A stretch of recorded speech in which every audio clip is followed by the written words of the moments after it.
Love this podcast? Support it and sponsor today. Simply head to ozcastnetwork.com for details.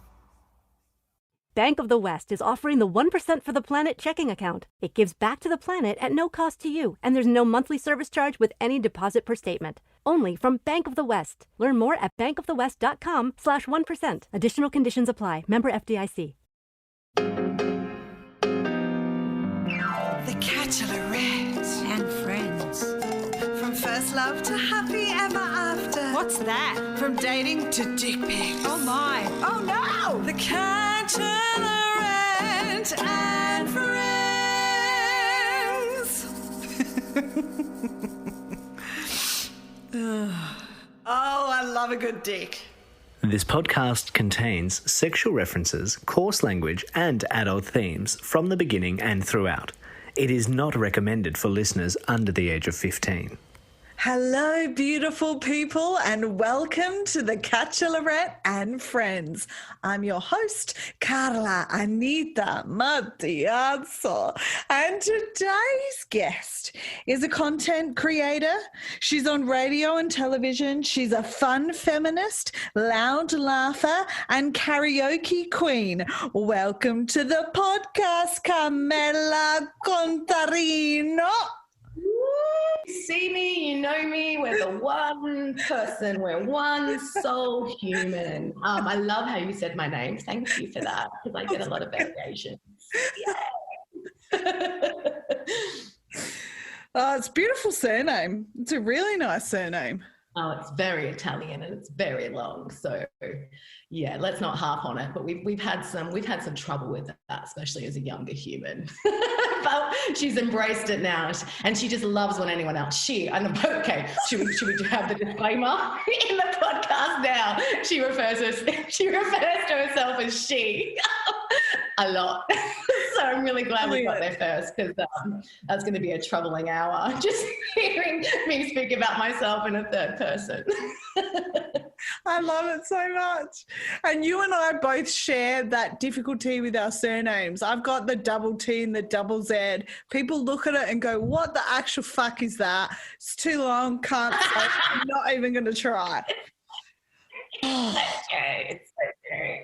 Oh yeah, and that's why now I divert to like babe and hun and darls, because if I can't pronounce your name, I don't think anything gives me more anxiety than calling someone the wrong name. I guess because I've had that my whole life as well. So I'm like, fuck, if I'm going to say it properly. And if I don't think I'm going to say it right, it's how are you, hun? What's up, babes? Full stop. That's fair. That's totally fair. If you subscribe on patreon.com/thecatchlorettepod, you get early access to episodes, not to mention keeping the pod alive for as little as $1 a month. Subscribe now. Patreon.com/thecatchlorettepod. For the listeners who are listening along as we go, they know this is based on my cabaret show, The Bachelorette. There's always a catch, where I talk and sing about my first love to happy ever after and everything in between. So let's start at your first crush, Carmela. Can you remember it? What was the story, and did anything eventuate? Oh, can I remember? Of course I can remember. It almost crushed me. And I think that's the whole soul thing about a crush, right? It's meant to destroy you. and hopefully you survive. Hopefully you come out the other side. But my first crush was my first guy best friend, actually. I was that cliche who had the guy best friend, who was the Joey to the Dawson, who was the Hollywood movie Will They, Won't They. She takes her glasses off, he realizes that she's beautiful, happily ever after. And I think that was the problem. I nearly actually ruined my relationship with this guy because I confused those two things so greatly. You know, I think there's no examples of a female just utterly loving another man and it being just purely platonic. Maybe now, but I'm talking like 15, 20 years ago. So, yeah, that was a dangerous game because and I'm still best friends with him now, and I still think the world of him. But if I'm utterly honest, there was never any romantic connection there. There was never any desire. I never even wanted to kiss his face off, but I just loved him so intensely. Like, oh, my whole world revolved around him. And I think that's okay. I think that's fine. I think it's so important to love men in equal measure like you love your girlfriends. Like, I do the same with my girlfriend. I drop, I love you, I'm obsessed with you, what did I do to deserve you, all the time. And it doesn't ever have to be complicated. It doesn't ever have to, you know, be wrapped up in the, okay, well, now you're going to end up together, or will you end up together? You know, it's really sad, because once I had sort of figured that out, and it took me a long time to sort of figure out that I could love him so intensely, and it could just be about, you know, having that man that was always solid, that was a great example of the type of men you want in your life. Or because I'm the oldest and I don't really have an older brother, I think I've always craved that kind of relationship as well. But I think it's so important for girls to actually go through those years where they're changing and recognizing that they're turning into a woman, and having that best friend by their side who's a guy.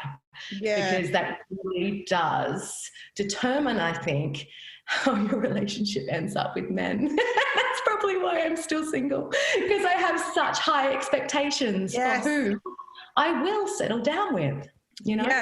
Yes. There's so much I agree with what you've just said there, especially with the growing up to be a woman and having a fantastic best male friend, and that does shape your expectations fully. I think I've had a similar experience with some of my best friends growing up that were dudes that were just superb humans, and my dad is an excellent man and was very with my mum, they were very equal in their household stuff. Dad was really old school in buying the flowers all the time, but Dad was very romantic. So my standards are fucking high, and I'm going to keep them there, because they got shifted because of self-esteem in my 20s. Oh, totally.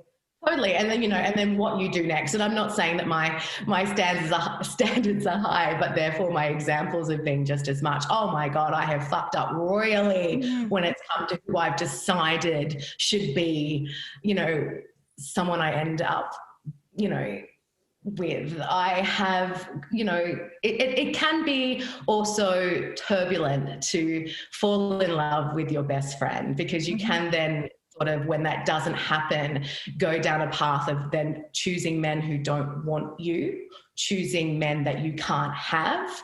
And that still is wrapped up in not settling, you know, because I wanted the fireworks. I wanted the whole fucking shebang. I never wanted to be a girl when you said to me about my partner and me not gush over them. I wanted to be head over heels, you know. And so I think sometimes we only reserve that for the people that, you know, we fantasize and romanticize in our heads. It's not real life. But for me, I'm still gunning for that in real life. You know? I feel you. I want to be swept away by the person. I want to look at him and be like, fuck, I can't believe you're mine, you know, because everything about me and about you just works. I don't think I could ever, and I know a lot of examples that exist where, you know, you ask someone about their partner and they go, yeah, fuck no. And, you know, maybe I'm just completely naive, and maybe that is not what I don't care until I sort of land on something where I'll even take 50% of that, you know, I'll even take like, oh, he's kind of okay, but I never want to be like, oh, you know, he's there. Oh, yeah, he's a good fuck no. No, fuck no, you know, so but it's important to definitely isolate how you can love someone so much, but that they still cannot be right for you. this is still not. Yeah, isn't that interesting? Isn't that interesting? I want to go back to that in a sec, but before we do, I think it is so important that we do hold on to what we actually do want. Like you were saying before about, like, you want the whole shebang, you want the fireworks, and we are so taught to settle and dull that down. I really, really strongly believe that if we are being true to ourselves and giving off, I know this sounds a bit woo-woo, but giving off the energy and vibes of staying true to that within ourselves, I think there's a higher possibility of the right man appearing, if that makes sense. Yeah. Oh, wait, my God, I think what you put out, hopefully you do attract. Frost. Let's hope. But I think the reason why we lose faith in it and why we're told that we have, it wrong, is that because the older we get and the more that we haven't, found it yet, society makes us feel like there's something wrong with us. Yeah, and correct. that's I created this blog and this Instagram account called So the Fairy Tales Lied, because I still genuinely believe there are not enough stories and living examples of women who are in their 30s, who are doing it differently, that are celebrated. Yes. Oh, man. So I want to talk more about that. In the cabaret show that I do, there's a little section there where I reflect on how Disney has shaped my view of Prince Charming and what that was. And I talk about that through one of my relationships that I was in, my longest relationship that I was in. And fucking boy, that was not right for me. So can we talk about some fundamental things about Disney? And don't get me wrong, I very much love Disney, and as I'm sure you do too. But why do you think, and I think I know the answer to this, but I want to ask you your take on this. Why do you think that we are still not, Frozen kind of gets us there a little bit, but why do you think exactly what you said, there's no stories about women in their 30s who are single being celebrated? Why do you think that is such a hard pill for society to swallow through Disney?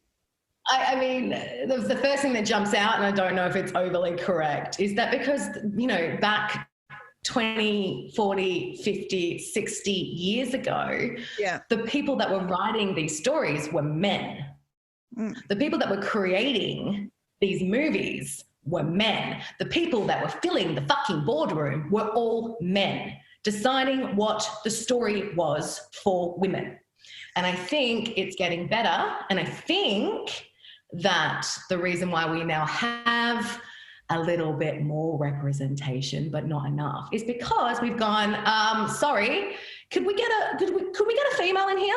Yeah. Could we get a woman to kind of maybe express what that feels like, or what she wants, or what she needs? Can you stop fucking deciding it for her? So I don't know if that's entirely the reason why these fairy tales, because someone will probably pull me up and go, no, actually a female, but she also wouldn't have known any better, or she probably wasn't even told that she could say it how it was, or she probably wrote the first fucking draft, submitted it into the board of men in higher power, and they went, yeah, we don't really like that, it's not sexy enough, can she get her tits out? And she went, I guess so. I guess she can get her tits out. Cool. That to me is the first thing that, jumps out, and almost word vomit, because I didn't even let you finish the sentence where I was like, I think it's this. That I think mostly, because I think now that when we watch something or we see something and it rings more true, it will mostly be because a female was behind it. Yes, I agree with that. I was talking to Jacques Barrett probably a month or so ago for the podcast, and he brought up an interesting point. He feels like women are so focused on the fairy tale and the big white wedding because, like you said before, women are not celebrated enough in their everyday life like men are through, for example, sports achievements or whatever it is. And I thought that was a really interesting take. 100%. I mean, it's not, it's no secret that we think of the happily ever after, we think of the wedding, we think as that being, you know, what will complete us, because that's what we've been conditioned to know. That's what we've read. That's what we've seen. We have not grown up with Disney movies and stories in books that said that we saved ourselves. That we fixed us. Every time something went wrong, cue the male. What? Sorry, I'm a very fucking successful 35-year-old woman who has figured it out her life on her own. The majority of it. I have saved myself and still saving myself on a daily basis. Yeah. And I think that there is a need to try and work out how you do that with someone else. And that is a struggle. And that is something that I need to, you know, but I would, you know, fuck me if I ever think that I can't go on unless it's because a man was there. Yeah. That's no, like, I feel like now I even say that and there'll be people listening to that not like, oh, she's just cracked it wide open. That narrative now is circulating. We've now seen that. We've seen Reese Witherspoon be like, you know, the reason why I started a film company, the reason why I'm now very prominent in the movies that I'm in and the TV shows that I create is because I came to a point where I read a script every fucking time and the woman went, what do we do now? And she's like, you know, I think everyone's seeing that sort of viral clip. It's like, when has there ever been a situation that's gone wrong where the woman didn't have the answer? Maybe not straight away, but she was the one that fucking sorted it out. Sorry. Yeah. You know, I think we need to sort of naturalize that and make it as if like the man and the female together as a great union are figuring it out. I'm very pro that. I'm not like, you know, trying to switch it up because we will get to a bad place with that as well. I don't want to emasculate men. I don't want to make them feel small. I love men. And that's the thing where people get it wrong about feminism as well. It's like, we love men so much that we want to be treated exactly like them. We just want what you have. That's admiration. That's not hate. That's not trying to fuck you off. So wherever that came from too is, again, probably some man going, oh, well, it just feels like you're trying to make us. It's like, no, we're not. Look at it. They're not in control of it.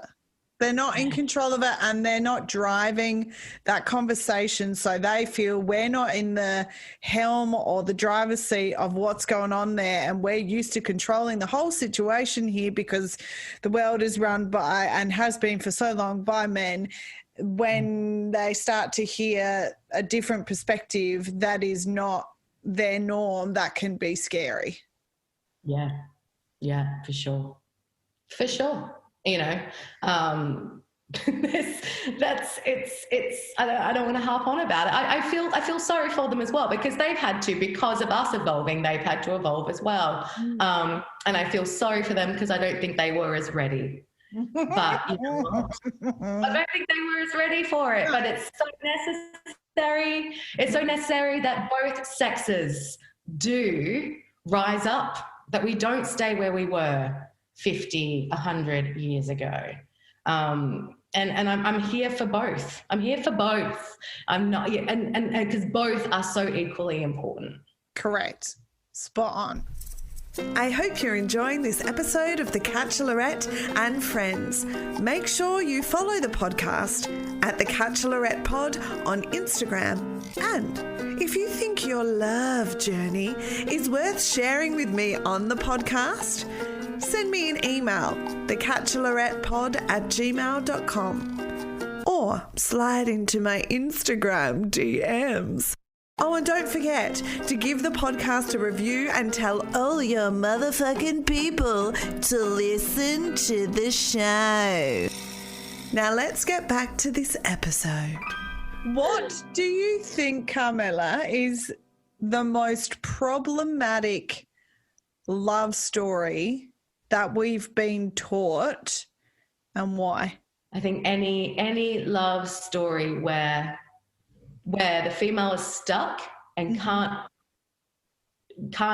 see her way out until he rocks up on a white horse, or the story of he only recognized that she was important, that she was beautiful, that she was necessary until she got hot.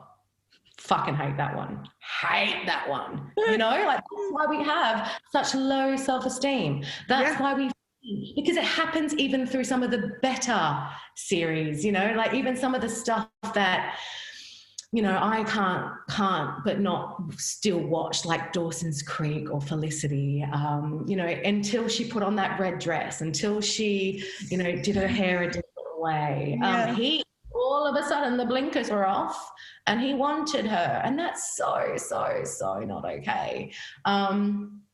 It's just not, like, you know, I get it that if you zhuzh yourself up a little bit that, you know, you're going to get some more compliments, and of course, but I just don't think, I think that the idea that if you completely change everything about you, he will then realize that you're the one. Fuck, yeah, like that. Grace. Yeah.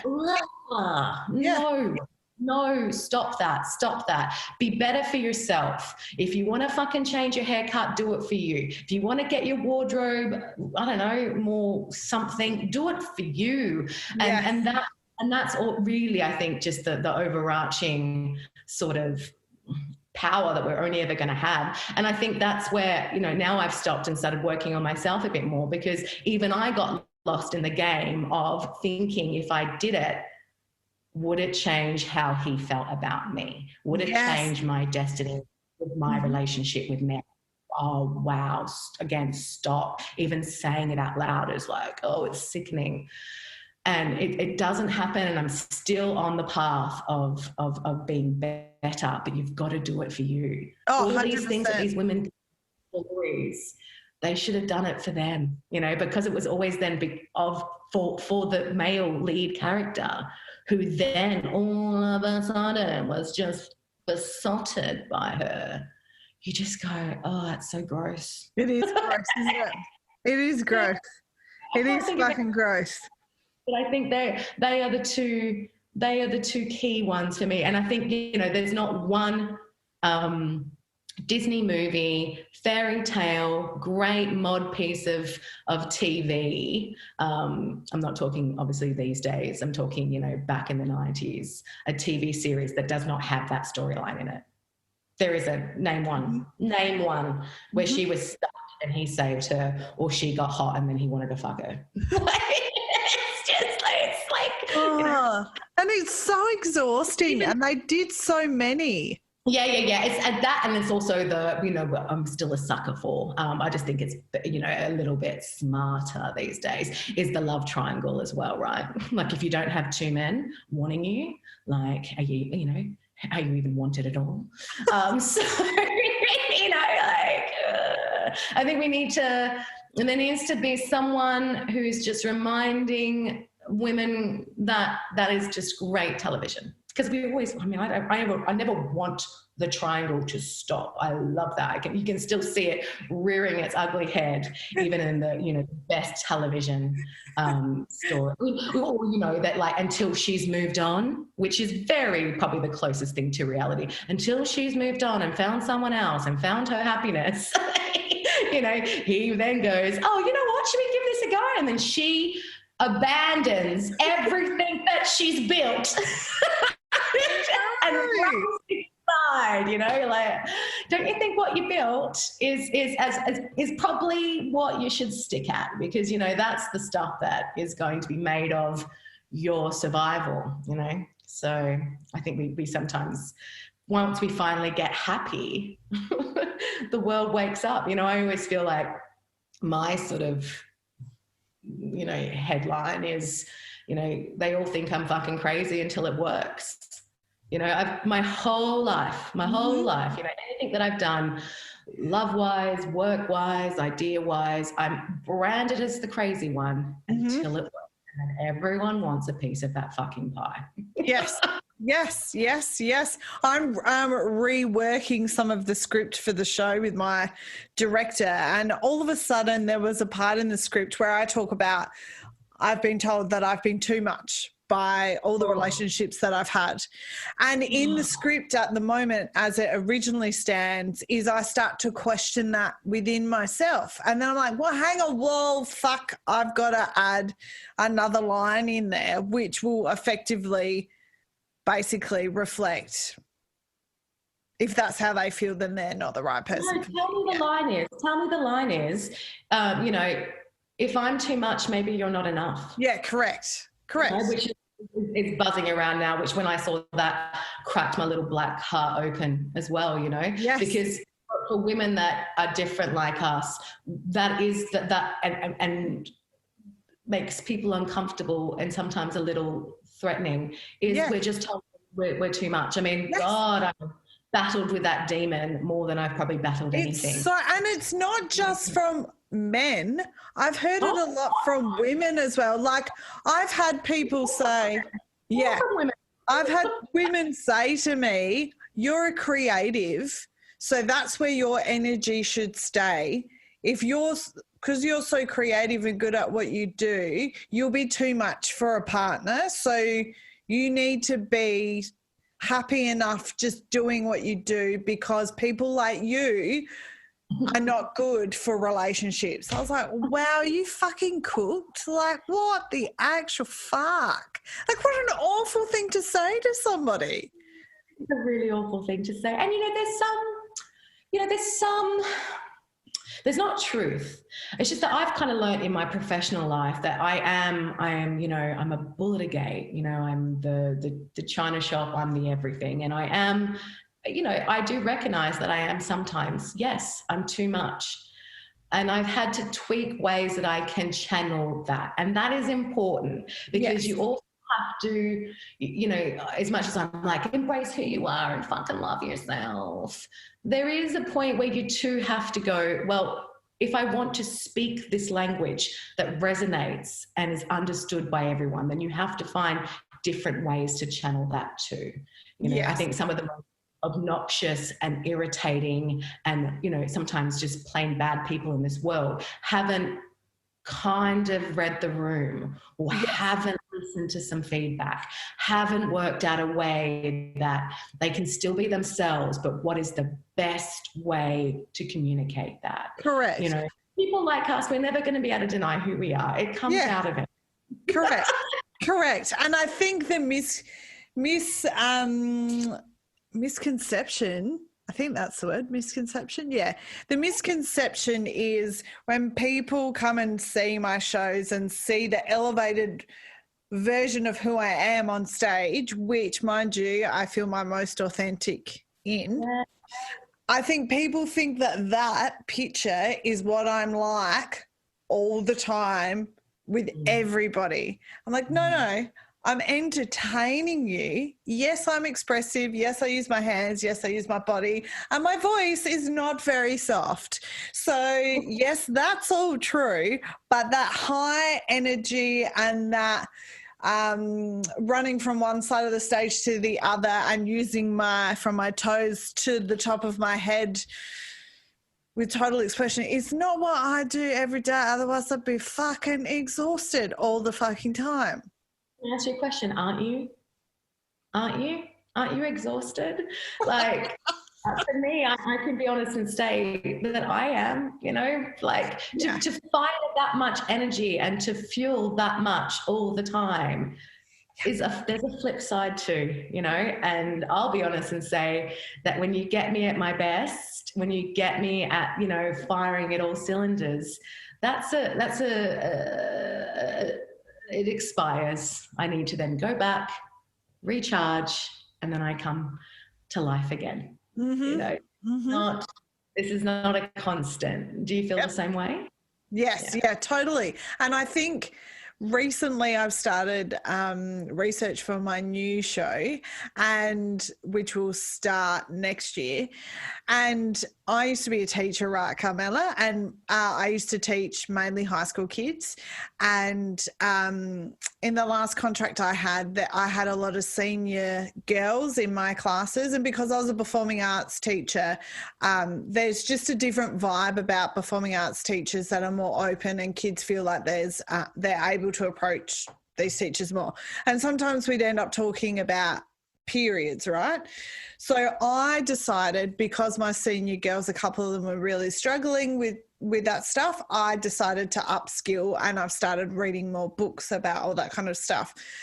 And just what I'm hearing you say there about having all this higher energy and then it drops, I feel like what I'm learning and understanding about the cycle is that that's a real feminine thing in regards to our cycles. And I didn't know that. And I'm nearly 35. And I'm only just learning this fucking now. Yeah. So, really interesting.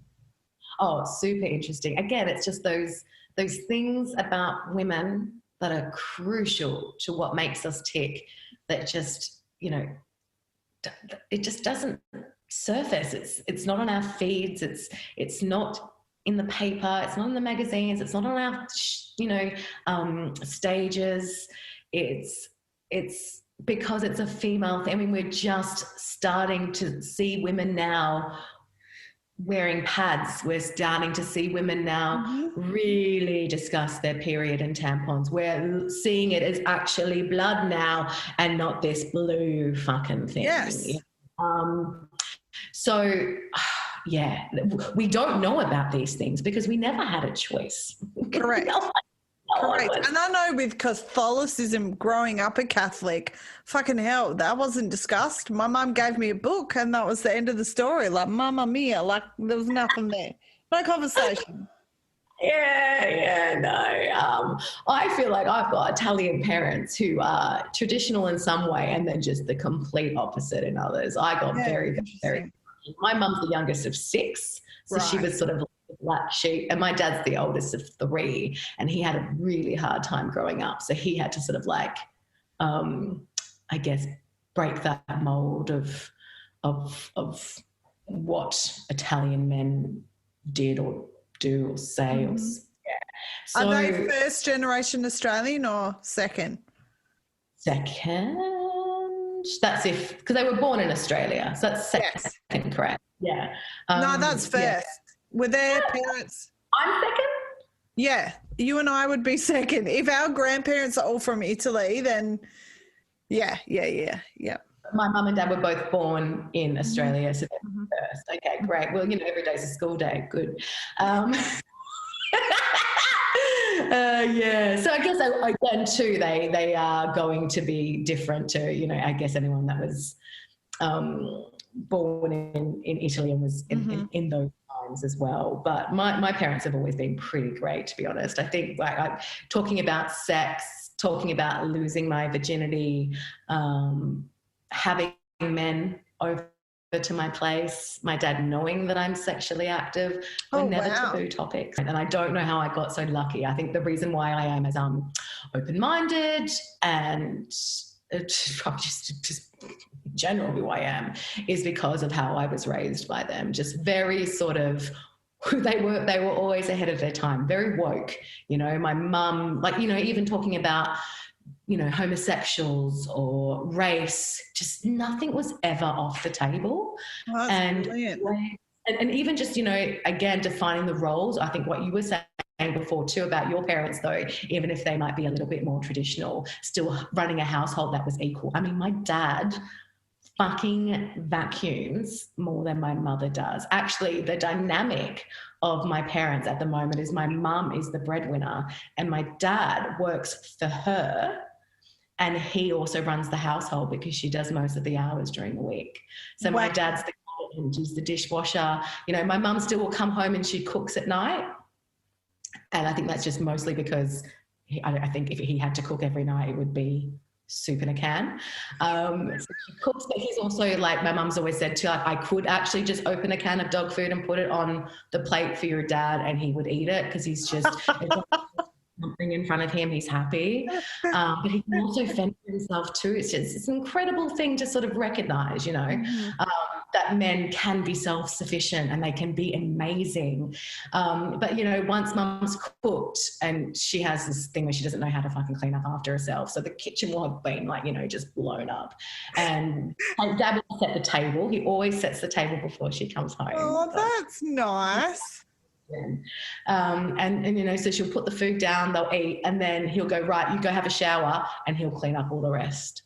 He'll do everything, put the washing on. Yeah. So and then all that she does is come back from the shower, sit on the couch, get on her iPad, and, you know, harass everyone on Facebook, and that's their sort of daily routine. That's brilliant. Odd, isn't it? Yeah, that's brilliant. That's brilliant. I'm proud of that, to be honest. I'm very proud that that's my mum and dad's dynamic. Yeah, that's really good. That's so good. That's such an excellent example. That's such an excellent example. So do you have siblings, Carmela? Yeah, I do. I have a younger sister and a younger brother, so I'm the oldest. So do you think that the way your parents were have affected your siblings in the same way? Do they see it how you see it? No, I don't think so. I'm not too sure. To be honest, because my sister and I are like oil and water. My sister did a lot of the traveling and the exploring and the living her life when she was quite young. So I think between the age of like 15 and 20, my sister had kind of like already lived in Ayers Rock. She had already done some time on Dunk Island on the other side of Australia. She had done a Kentucky tour. She basically had figured out that she wasn't an academic and that she was good at some things, and she just basically ran with that, which is amazing, really, to sort of like go, what are my strengths? What am I not going to burden myself with trying to fit into society? What am I great at? Or what do I want to do? I'm going to do that instead. And again, having incredible parents that recognize that and support that and champion that. Yeah. So, which is crazy. That's like, incredible. We dropped my sister off. I think she was either 15 or 16. We took her to the airport, and I think my mum went with her. And she flew to Ayers Rock to work at one of the childcare centres there. For the people who were working there and needing someone to look after their kids full time, she worked at one of the daycare centres. Wow. And basically, you know, set up shop by herself, like lived by herself, functioned by herself. And I think I'm 15, 16, even 17, any of that really at that age. That's amazing. Is crazy. My parents were all for it. So I think, so basically, long story short, my sister did all of that much younger, where I did it so much later in life. And my sister now is the very sort of traditional, and she ended up getting married. She has 3 kids. She lives 10 minutes down the road from my mum and dad. She's giving them everything they need, which is wonderful. And thank you for your service, because that leaves me to be the gypsy on the other side of the world living. Wow. To any of that. So no, I don't know if my sister chooses a different life or chose a more traditional life. I don't know. The other amazing thing about how we were all raised is that each one of us siblings could not be more different to each other. Great. We're these silo sort of markets that sort of just, you put us all in a room and you go, you guys even like, I can see if I can relate it, because you all look, thanks to the Italian, you know-ness, all look identical, but personality-wise, I mean, God, and we fight like cats and dogs because of it as well. Like we're just, the way I think about relationships and life could not be more different to my brother and sister. Isn't that interesting being brought, I always find this really interesting, having the same parents and multiple like siblings, 2 or 3 or whatever the number is siblings, and how different They are. Like myself and my brother, we are very different people. We see the world in a very different place.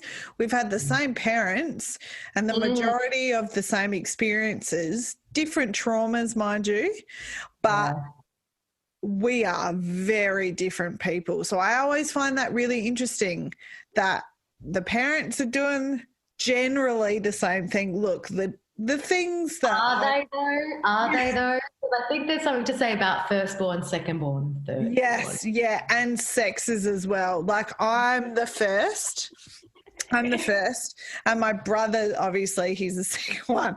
But like the last couple of years, I have pointed out to my dad, look, there were certain expectations on chores around the house for me and there wasn't for my brother growing up.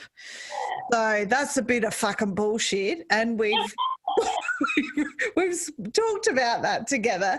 And my dad is awesome. And his explanation was, well, I thought because of the example I was setting by doing things with your mum that your brother, and I'm like, but hang on, I was asked to do these chores. My brother was not. So that's like different.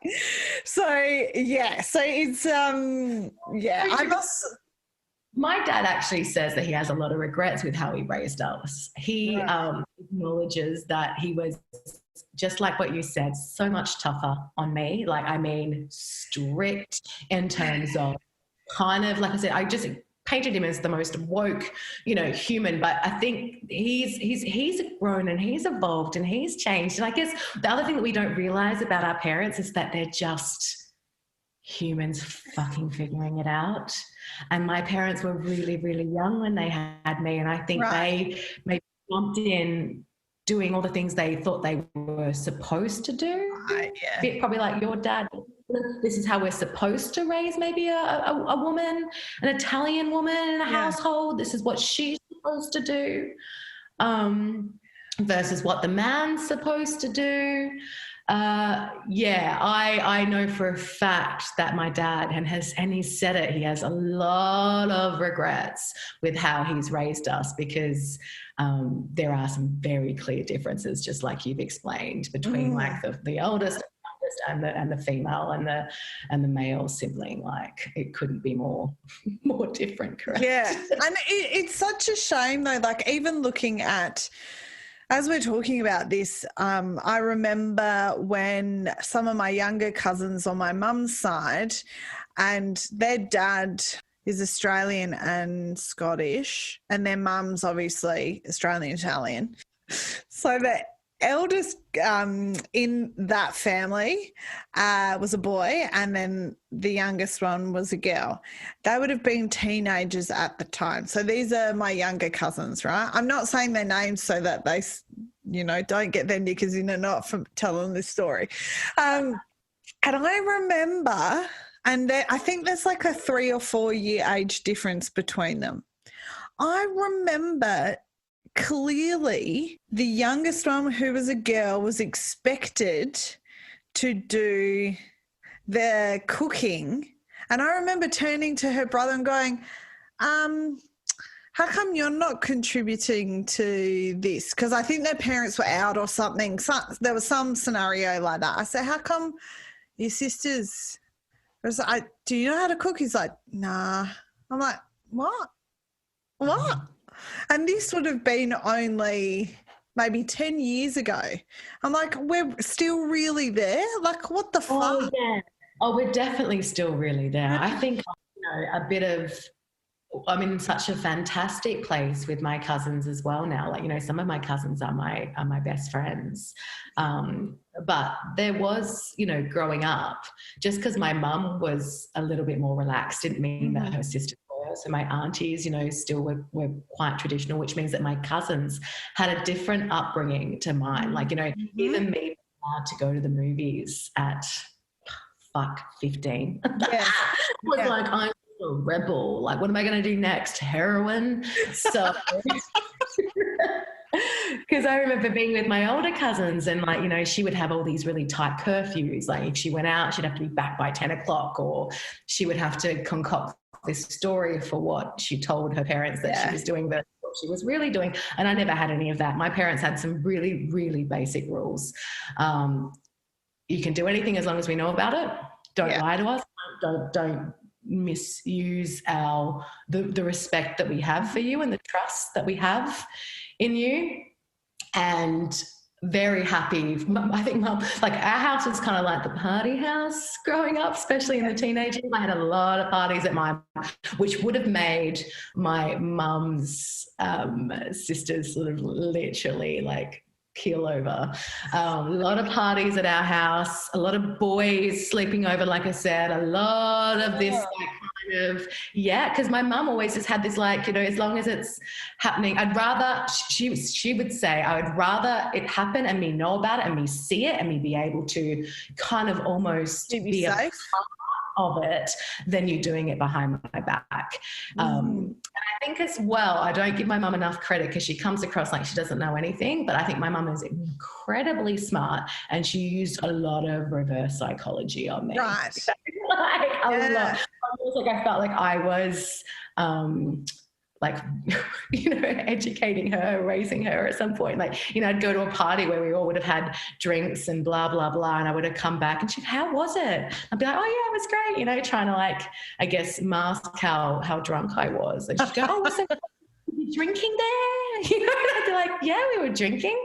Oh, you're drinking. Oh, you know, was everything okay? And I was like, of course everything was okay because such and such's mum was there and you brought me those 4 drinks. And she's like, oh yeah, no, I guess so. But like, I guess I just worry sometimes that things could go bad and that, you know, the decisions you make, and like, and it starts to seep because you're like, oh God, the decisions that I make, go too far, and am I like, you know, she just was, I think she played dumb, but I think she with an agenda. I think that's really clever. Don't ever like dilute what a mother's or a Catholic guilt can do to you. Oh, fuck, man. Okay, let's talk about Catholic guilt. I'll give you, just in comparison to the experiences you had.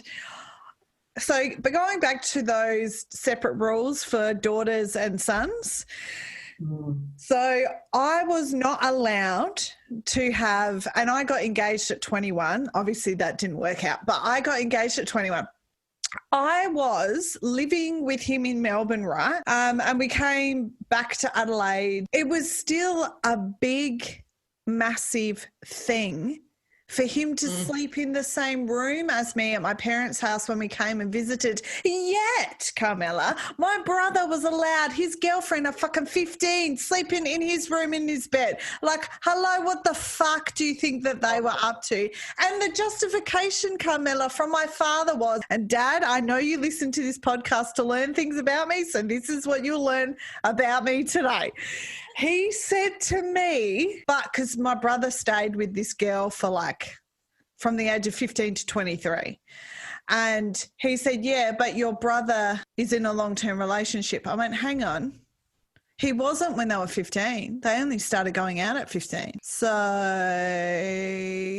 that doesn't fucking work, does it? That doesn't work, Dad. That doesn't work. And yes, I still remember that fucking moment. Yeah, it's funny, isn't it? Because I mean, like, last time I was home in Australia, I actually woke up to my brother having sex. He just like brought a random girl back to the house. Sure. And I mean, and I'm talking, it was actually quite a while ago, but, you know, and we woke up hearing it. Like, it's like, is this happening? Is this going on? What's going on? What?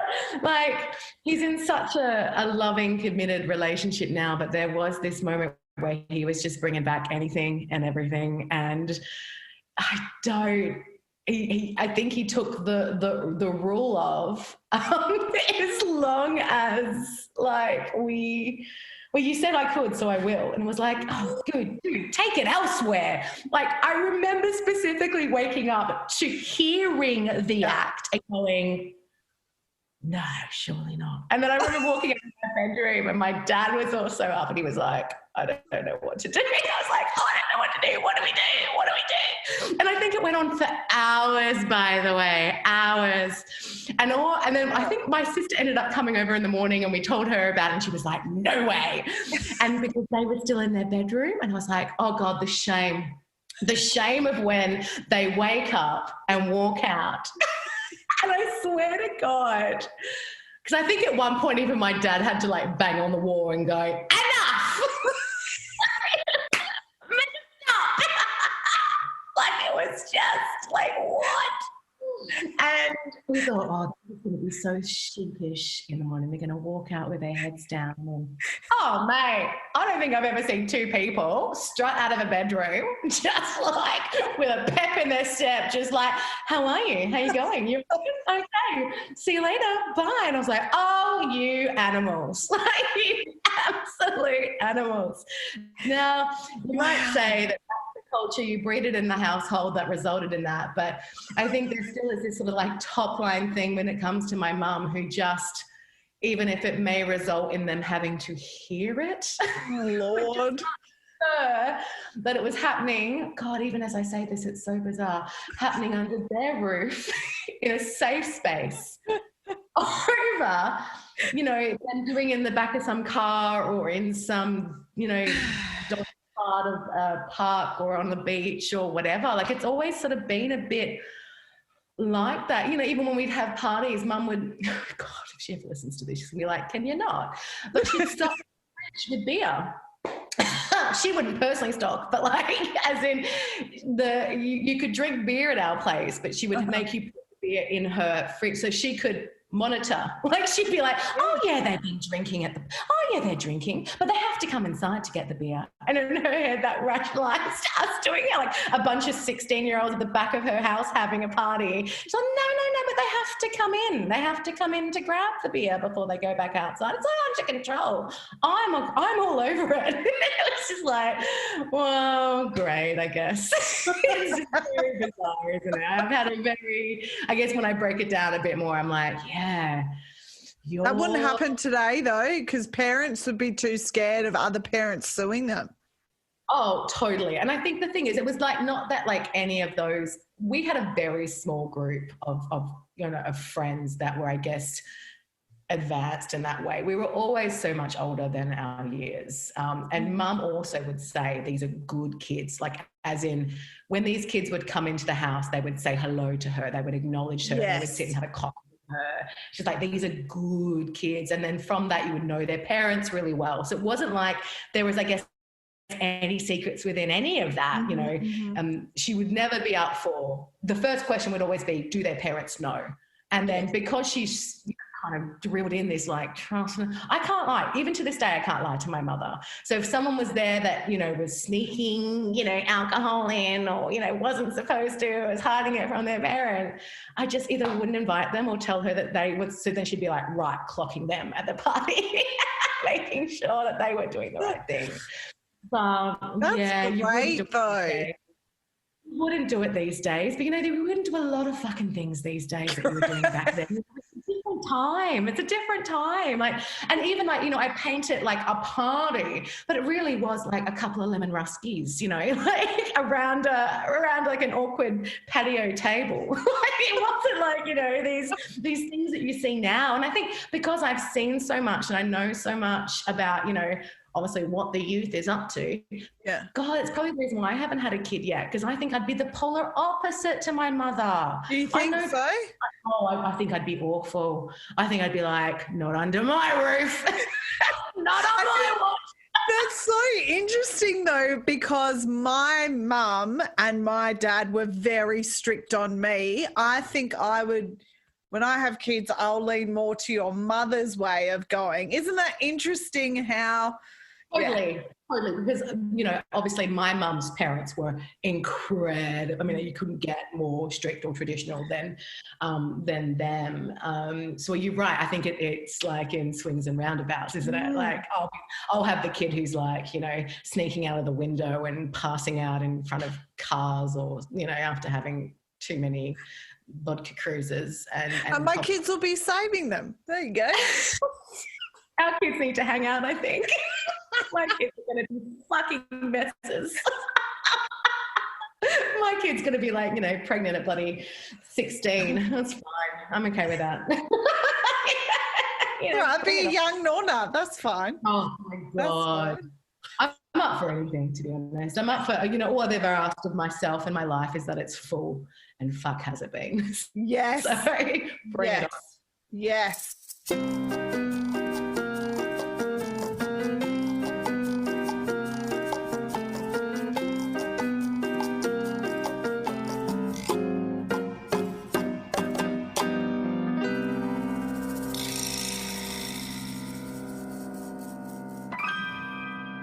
Can we just shout out to Evie Jones at this point, I think, who is just the light of my life. I don't get to see her or speak to her enough, but there's no one that fills my whole body with enough joy. Isn't she gorgeous? I think that sort of is copy, cut, paste for a lot of people in her world. Yeah, she's brilliant. She's so good. So good. Before I love and leave you, Carmela, do you have any parting words of wisdom? God, no.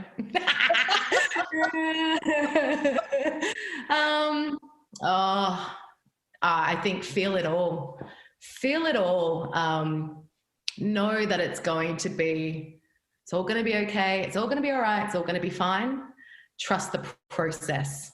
Trust the fucking process. And I would only say this now after everything that I've been through, all the colourful bits and the devastation, the highs, the lows, is it's not happening to you, it's happening for you. Awesome. Yeah. That's even so good. Really fucking curly and really, really like gut-wrenching. Bad. It's only now that I'm flipping it on its head and going, it didn't happen to you, it happened for you, and where is the lesson? So if that could be the one takeaway, because it's sometimes, I think when you go through a lot in life, you can start to feel like you're just a lost cause. You're just, it's only happening to you. You can't catch a break. But there is this other side of it that eventually comes out, and you won't realize just how happy you can be. That's perfection, Carmela. Perfection. I'll just go back to no, I don't have any advice at all. I don't know. Make sure you've always got clean underwear on, and that they're the high ones that come right up to your boobs, because yes. I feel ya. Thank you so much for coming on. It's been fucking excellent. It's so strange how I've just spoken to you as if I've known you my whole life, but I'm sure you get that all the time too. You're an absolute wow. What a wonder. Oh, thanks, Carmela. Just lovely. One of the good ones, one of the good eggs, as they say. Thanks, babe. That is so beautiful, and it's very mutual. I feel exactly the same. I feel like I've been talking to you forever. It's amazing. Thanks, Carmela. Bless. The Bachelorette, with friends near and far, from heartache to catfish and sex toys. The Bachelorette and friends. See you next time, if you dare.